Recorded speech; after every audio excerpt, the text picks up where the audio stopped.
après avoir, en 4 jours, ils ont dimanche, lundi, mardi et mercredi, parlé de cette belle montagne, de cette région montagneuse qui a été octroyée à Caleb. Ce jour, je voudrais bien aimer qu'on puisse étudier la vie de cet homme. La vie de cet homme qui a possédé cet héritage. Gloire à Jésus-Christ. Vous savez, on peut parler de montagne sans pour autant parler, si nous ne parlons pas, pardon, de l'auteur. C'est comme si rien n'a été fait. Amen. Et ce jour, je voudrais faire ressortir l'une des vertus qui caractérisait ce grand homme. Ce grand homme du nom de Caleb. Caleb le Kénisien. Alléluia.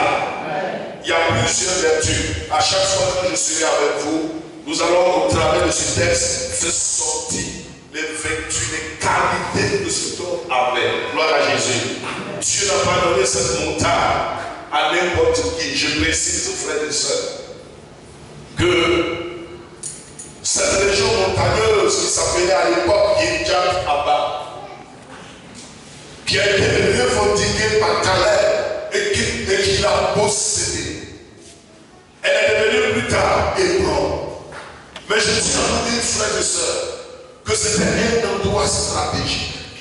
En plus de trouver dans cet endroit les meilleures productions, les meilleures richesses d'Israël, de Canaan, je suis venu vous dire que c'est dans cette montagne que Abraham fut enseveli. Dis Amen. C'est aussi dans cette montagne que Isaac fut enseveli. C'est aussi dans cette montagne que Jacob, les restes de Jacob sortis d'Égypte ont été ensevelis. C'est aussi dans cette montagne que Rachel fut ensevelie. Rapidement, parlons de ce héros de la foi.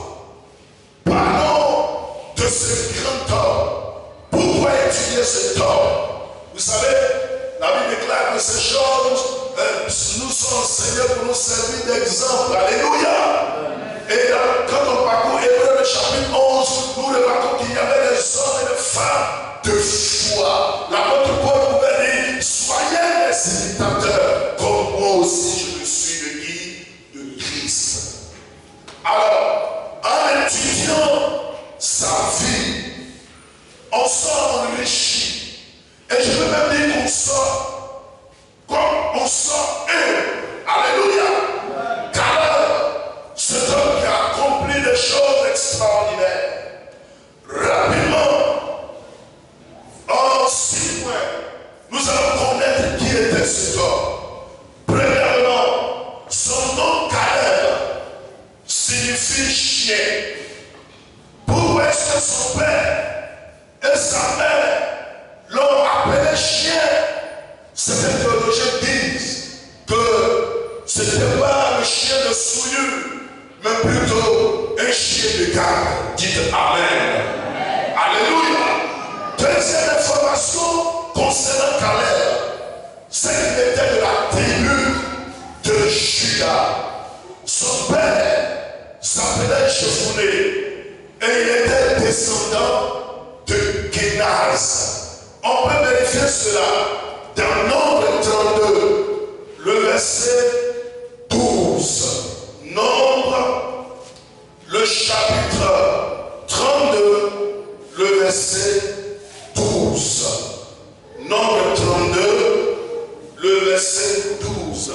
Je lis la parole du Seigneur. Le verset 12. Excepté Caleb, fils de Jephuné, le Kénisien, et Josué, fils de Nun. Amen. Donc, il était la famille des Dizaient, je précise une chose, frères et sœurs.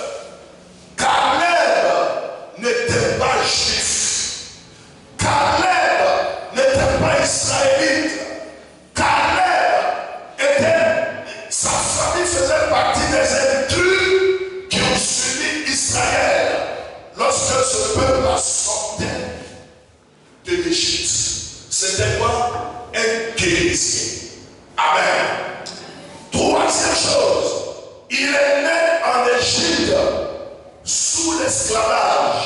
C'est là-bas qu'il a grandi. Plus tard, on le découvre à l'âge de 40 ans. Ça veut dire quoi?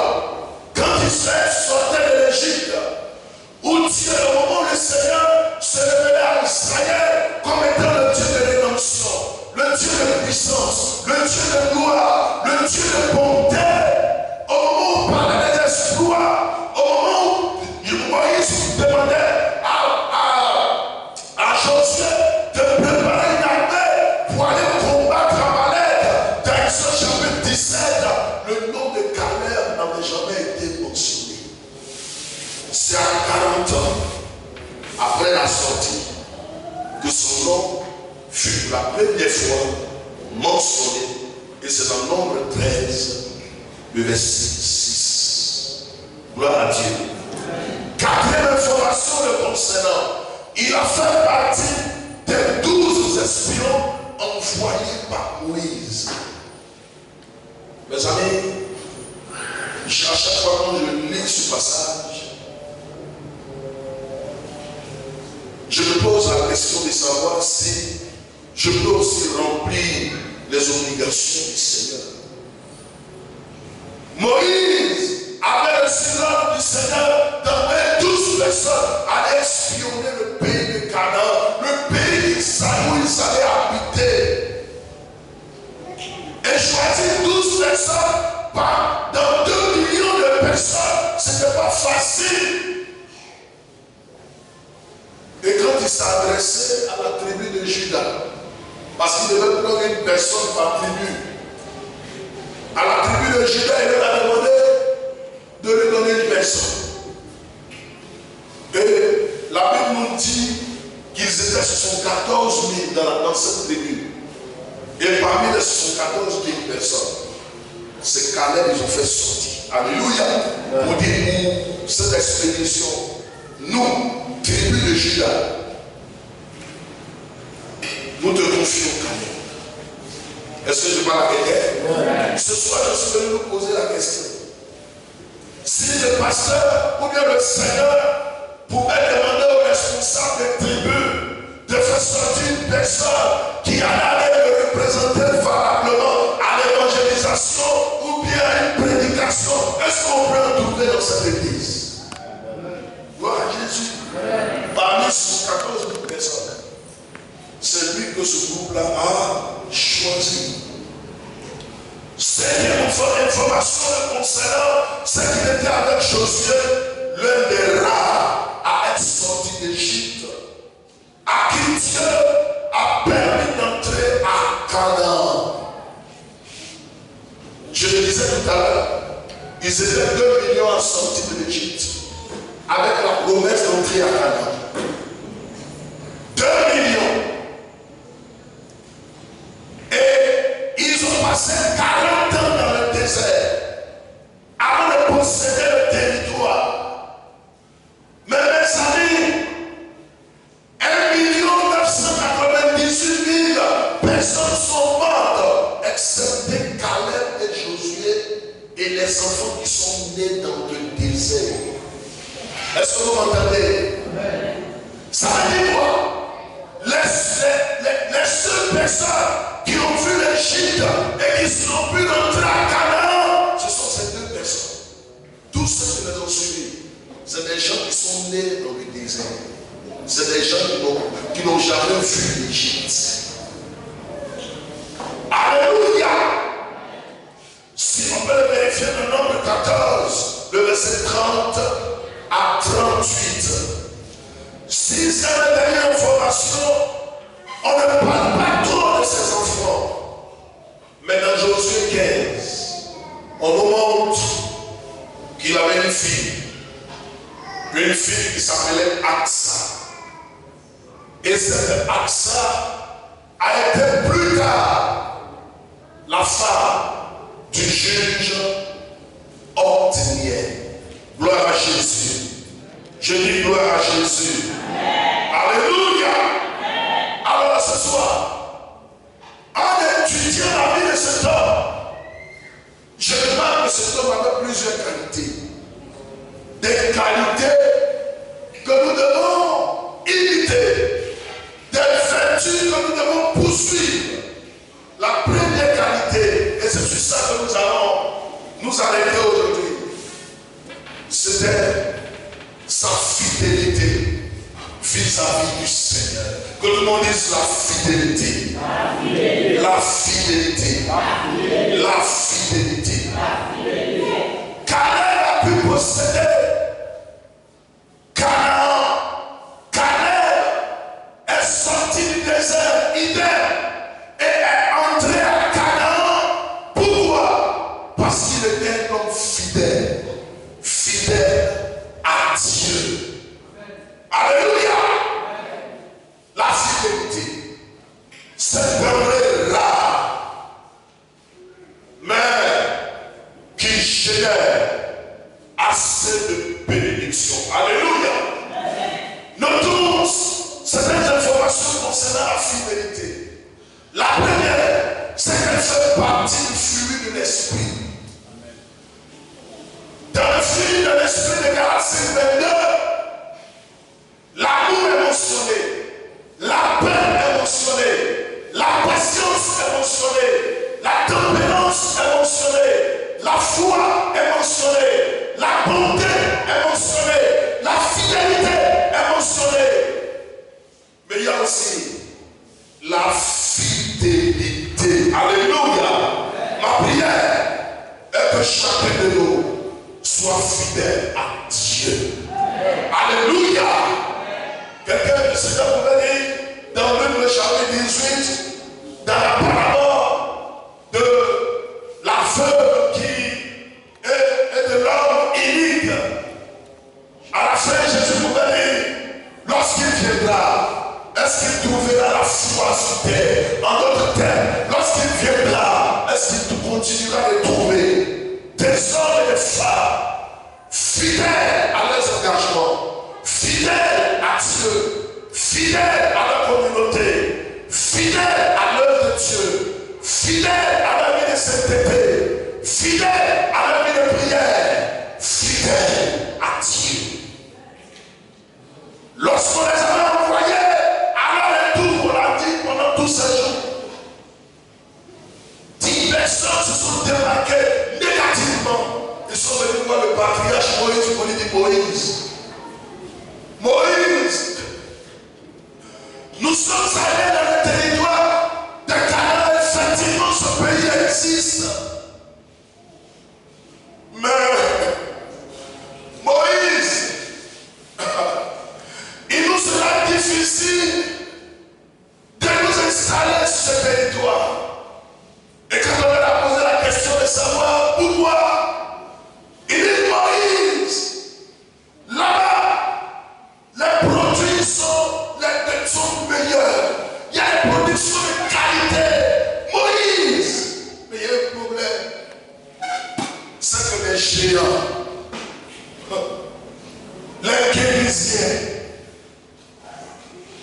les Hittites, les Girgasiens, les géants, les gens qui dévorent le pays sont là-bas.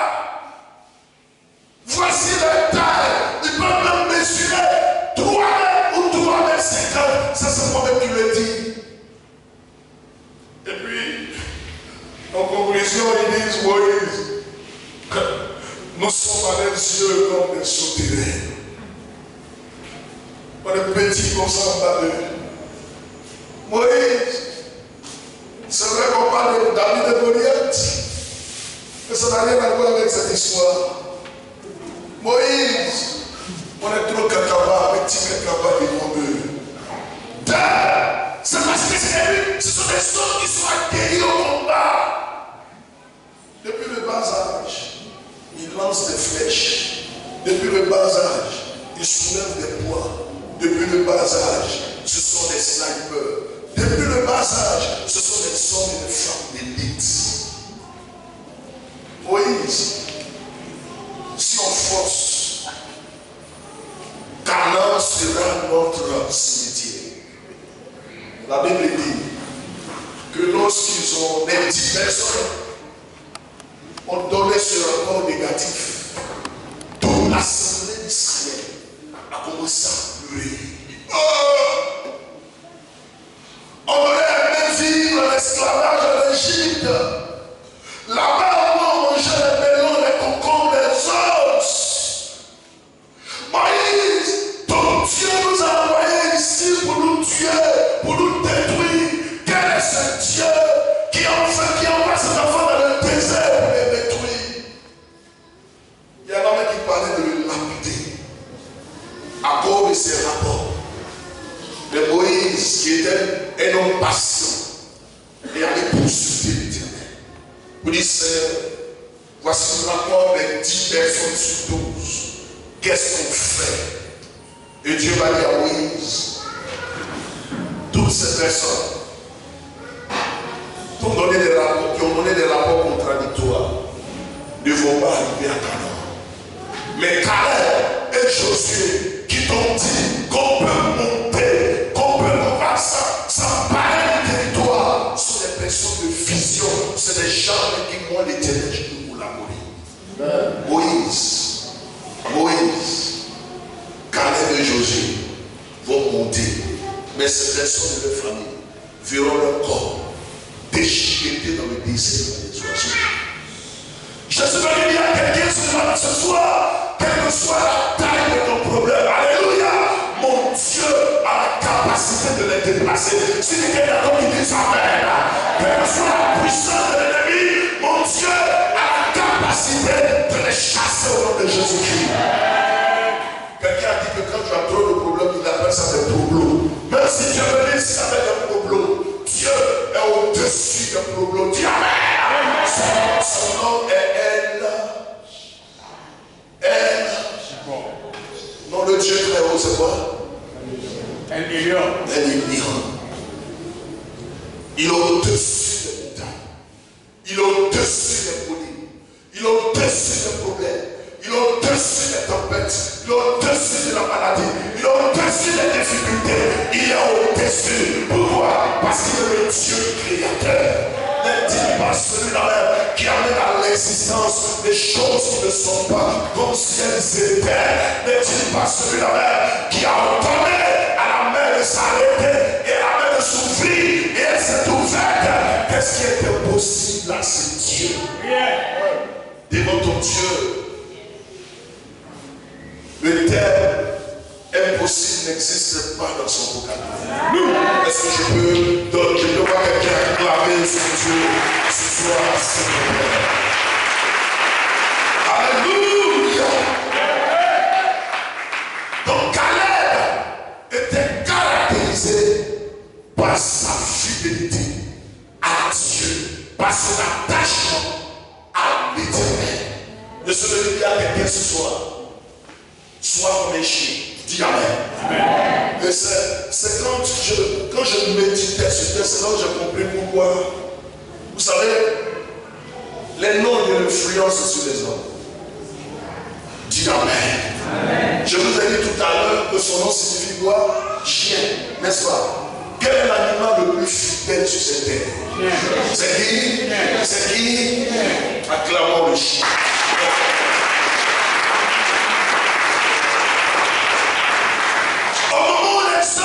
Était découragé du Seigneur, monsieur le chien était toujours attaché à son Dieu. Pourquoi? Parce qu'il savait qu'avec Dieu, nous pouvons faire des exploits. Il savait que avec Dieu, on peut franchir les murailles. Un homme fidèle, c'est qui? C'est aussi un homme qui est constant dans la tâche. Quand on lui confie une tâche, il va jusqu'au bout. Pourquoi? Parce qu'il attend que son maître vienne lui dire que tu es bon et fidèle serviteur. Amen. Et notez ceci.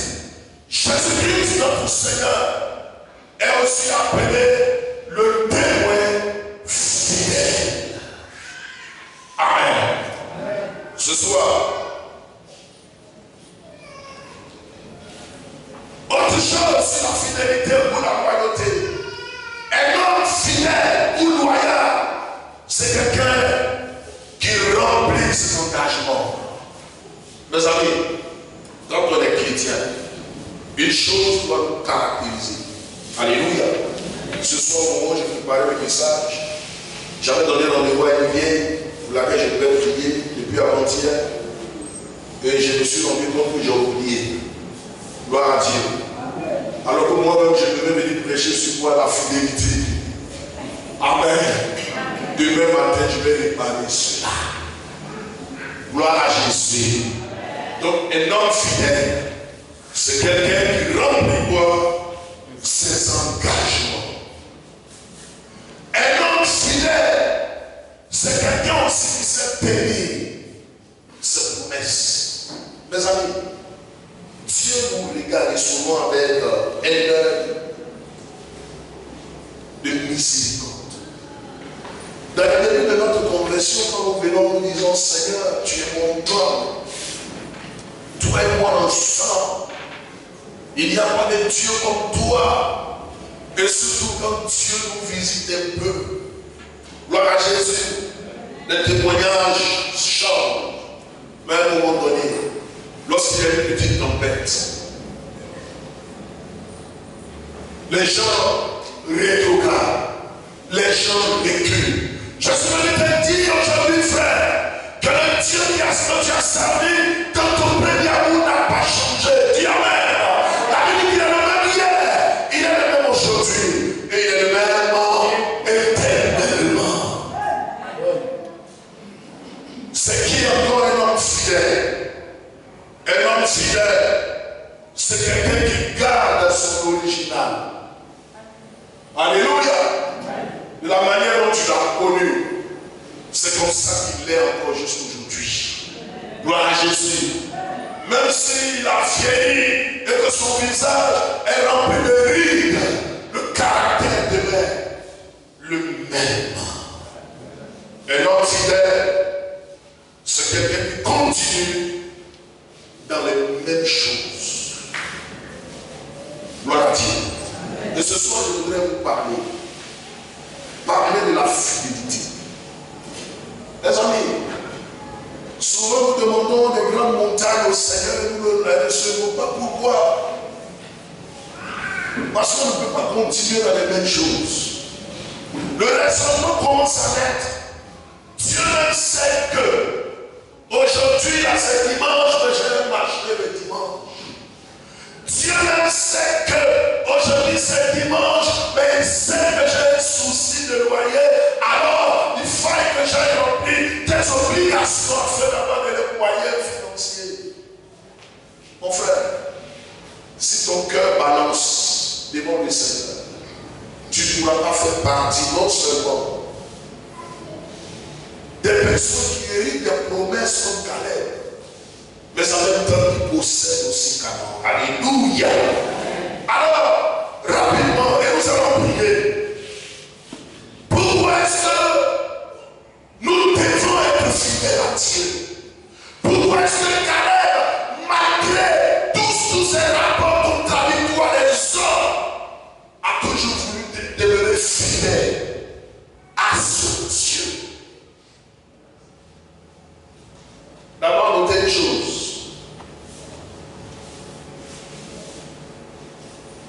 Quand on voit un peu les différents rapports qui ont été faits, notons qu'il y a eu deux tendances.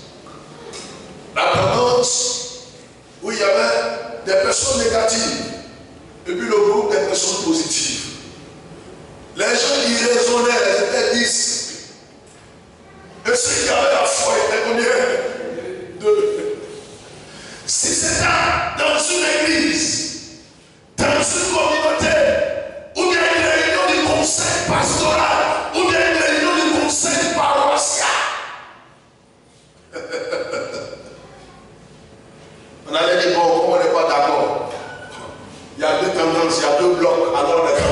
n'est-ce pas? Je suis venu dire à quelqu'un ce soir que le Dieu que nous servons n'est pas un Dieu démocratique. Dis Amen. Dieu n'est pas dans la démocratie. Alléluia. C'est pas qu'il a donné son esprit parce qu'il connaît l'homme. Il sait que dans le cœur de l'homme, il y a des choses déviantes. Gloire à Dieu. Il dit, le cœur de l'homme est en Dieu par-dessus tout. Deuxième raison, c'est parce que le Seigneur sait que la masse est toujours dans le raisonnement et la minorité est dans l'encouragement pour les œuvres de l'Éternel. Je vous acclame Jésus. Ce soir, c'est mon Père. Donc, la démocratie n'existe pas dans le Seigneur. Est-ce que ça va? Je me rappelle dans le livre des Saints après la mort de Judas.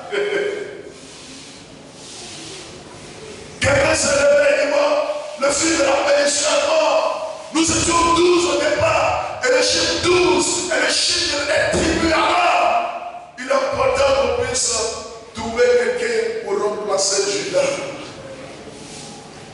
Il y avait cette injustice. Apprécier les hommes. Et puis c'était Matthias, incognito. Au moment où ils ont commencé à prier, tous les regards, tous les cœurs étaient portés vers Justus. Parce que c'était théologien dit que Justus était quelqu'un qui avait suivi de temps en temps le Seigneur. Il avait une bonne notion de la vie chrétienne. Et Matthias, qui se présentait comme ça à l'élection, alléluia. Mais au moment où ils étaient en train de prier, le Saint-Esprit leur a dit, mettez-moi de côté Justus et choisissez Matthias pour remplacer Judas Iscariote. L'histoire nous dit que Matthias est mort en martyr. Ça veut dire quoi? On l'a tué à cause de Jésus-Christ. On l'a tué pour l'œuvre du Seigneur. La Bible apparaît pas pour un homme, mais son issue peut être la foi de la mort. Amen.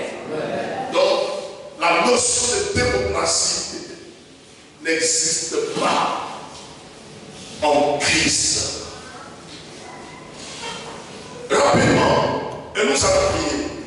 Pourquoi devons-nous faire confiance à Dieu, au Seigneur, comme Caleb l'a fait? Premièrement, c'est parce que Dieu est absolument et totalement digne de confiance. Dieu est fiable. Alléluia. Dans le psaume 121, regardez ce que le psalmiste dit. Il dit, je lève les yeux vers la montagne. D'où me viendra le secours? Et puis il dit, le secours me vient de qui? De l'Éternel. Acclamons l'Éternel. Ce Dieu fiable, ce Dieu vivant, il est digne. C'est normal que tu pleures. Si les hommes t'ont trahi, n'est-ce pas? C'est normal. La Bible dit, maudit soit celui qui met sa foi dans qui? Encore. Amen. La deuxième raison pour laquelle nous devons faire confiance au Dieu de Caleb, c'est que Dieu ne nous décevra jamais, même si les hommes nous déçoivent. Répète après moi, Dieu ne me décevra jamais, même si les hommes me déçoivent. Nous allons lire le psaume 146. Et vous allez voir ce que ce grand psalmiste nous dit sur la fiabilité de ce Dieu. De ce Dieu qui ne déçoit pas. Psaume 146, que celui-là me dévance pour gagner plus de temps. Psaume, ok, 146. Venez avec vos Bibles quand vous êtes venus à l'église. Est-ce que vous m'entendez? Le téléphone est dans la Bible. Je parle à quelqu'un. Est-ce que je parle à quelqu'un? Quand tu me lis dans ton téléphone, là, tu me dis comment? C'est pas possible. Alléluia. du mal même à présenter la Bible même publiquement. Et pourquoi? David dit, je scelle ta parole dans mon cœur. Alléluia. Afin de ne pas pécher contre toi. N'est-ce pas? N'est-ce pas? L'apôtre Paul dit, moi, je ne peux honte de l'évangile. Il donne la raison. C'est la puissance de salut de quiconque croit. N'est-ce pas?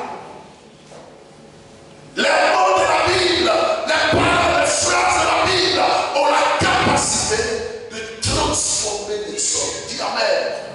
Regardez ce brigand. Du nom de Paul, Saul à l'époque, qui est devenu Paul, Paul est devenu petit, qui était occupé un blasphémateur, un brigand, un persécuteur de l'église, un ministre du diable. Lorsque Jésus-Christ s'est révélé à lui, sa vie a changé. C'est quelque chose que la psychologie ne peut pas faire. La psychanalyse ne peut jamais transformer un drogué en un évangéliste. C'est pas possible. Il n'y a que Jésus-Christ de Nazareth seul. La Patapatita, le Coran, les autres livres saints ne peuvent pas le faire. Pourquoi? Parce qu'il y a une puissance dans les Écritures. Alors, enfant de Dieu, ne cache pas la parole du Seigneur. Dis Amen. Marchez avec elle. À l'époque, lorsque nous fûmes convertis au début, nous marchions avec la Bible en main. Alléluia. Et quand il pleuvait, on se cansait. Mais aujourd'hui, vous ne verrez jamais les enfants de Dieu avec le Bible. Pourquoi? Ne voyez pas l'évangile. Gloire à Jésus-Christ. Proclamez l'évangile. Vous êtes une ville située sur une montagne qui ne doit pas être cachée. Vous êtes le sel de la terre. Vous êtes la lumière du monde. Merci. Gloire à Jésus. Alors regardez ce que le psaume 146 nous dit. Il dit, louez l'Éternel. Loue l'Éternel. Mon âme, je louerai l'Éternel tant que je vivrai. Je célébrerai mon Dieu tant que j'existerai. Au verset 3, ne placez pas votre confiance dans les grands, dans les hommes qui sont incapables de sauver. Il donne la raison.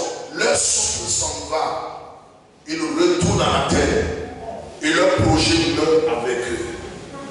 Heureux celui qui a poussé pour le Dieu de Jacob, qui met son espoir en l'Éternel son Dieu. Il donne encore la raison. Parce que c'est celui qui a fait le ciel et la terre, la mer et tout ce qui s'y trouve. Il protège éternellement la vérité. Quand on dit l'Éternel est celui-là même qui protège éternellement. Est-ce que je suis en train de protéger éternellement? Regardez si certains qui sont protégés, n'est-ce pas? Protéger des mystiques, protéger des sorciers, protéger des marabouts, protéger des personnes qui fomentent des coups lugubres contre nous. Et aussi, nous serons aussi protégés. Pourquoi? Parce qu'il y a une cité qui nous est réservée. Mais avec tout ce cabacaba que nous faisons, si nous ratons le ciel, c'est une vanité. Alléluia. L'apôtre Paul a dit dans les Corinthiens 15, si c'est pour ces choses de ce monde que j'espère en Christ, il dit, alors je suis le plus malheureux de tous les hommes.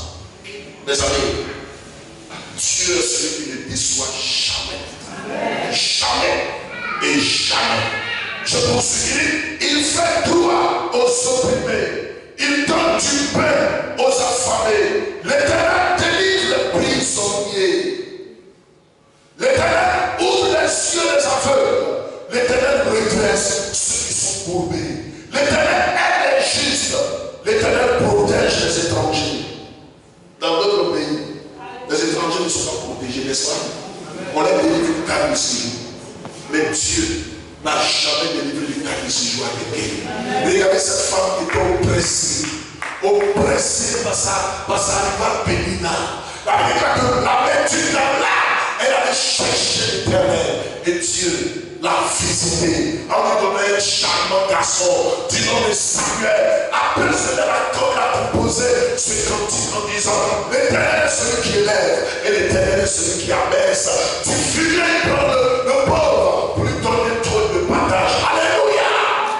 Dieu est celui qui ne déçoit jamais. C'est pourquoi quand je vois cette personne pleurer, mon mari m'a trompé, cette là m'a tout aujourd'hui. Alléluia. Dieu seul ne peut pas te tromper. Gloire à Jésus. Il t'a trompé. Si tu t'as trompé, c'est parce que Dieu est en train de t'apprendre qu'on ne doit pas mettre sa foi dans l'homme. Alléluia.